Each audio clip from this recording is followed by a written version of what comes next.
diniatkan karena Allah, karena Tuhan kita masing-masing, pasti legowo. Untuk bermanfaat bagi banyak orang kalau berbisnis ya. Karena kalau tujuannya, maksudnya kalau niatnya itu belum lurus, ya pasti nggak bakalan bisa. Apalagi orientasinya cuma uang.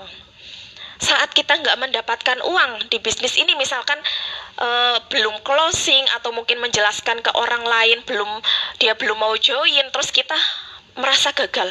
Itu kalau niat kita itu belum lurus. Jadi bismillah ya, niat kita sekarang, ayo bareng-bareng ucap bismillahirrahmanirrahim.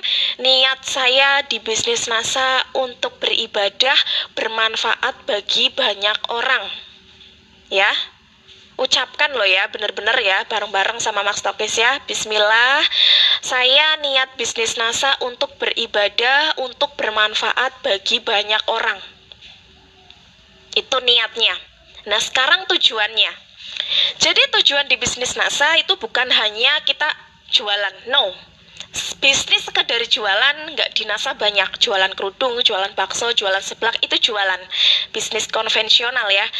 NASA itu bisnis network marketing, bisnis jaringan, bisnis tim, bisnis bareng-bareng, yang menjalankannya itu bareng-bareng, nggak bisa sendirian. Dan di NASA itu ada yang namanya aset ya. Kita sebenarnya di NASA sedang membangun aset, bukan jualan. Jualan hanya faktor tambahan, peluang tambahan. Nah, aset di NASA itu kan ada dua. Aset jangka pendek sama aset jangka panjang. Jangka pendeknya ini ya dari aktif income. Aktif income-nya dari jualan. Saat kita jualan dapat keuntungan, nah itu aset jangka pendeknya. Hanya didapatkan saat itu tok.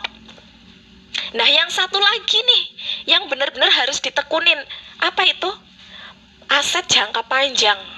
Pasif income-nya, bonus bulanannya, jaringan yang semakin berkembang, tim yang semakin banyak, itu asetnya kita.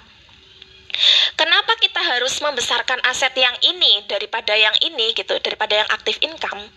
Karena kita itu harus memikirkan masa tua kita nanti.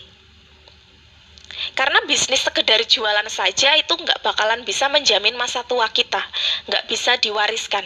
Tapi kalau kita fokusnya ke pasif income nih ya, yang akan berlaku selamanya, itu kita akan mendapatkan kebebasan waktu dan finansial.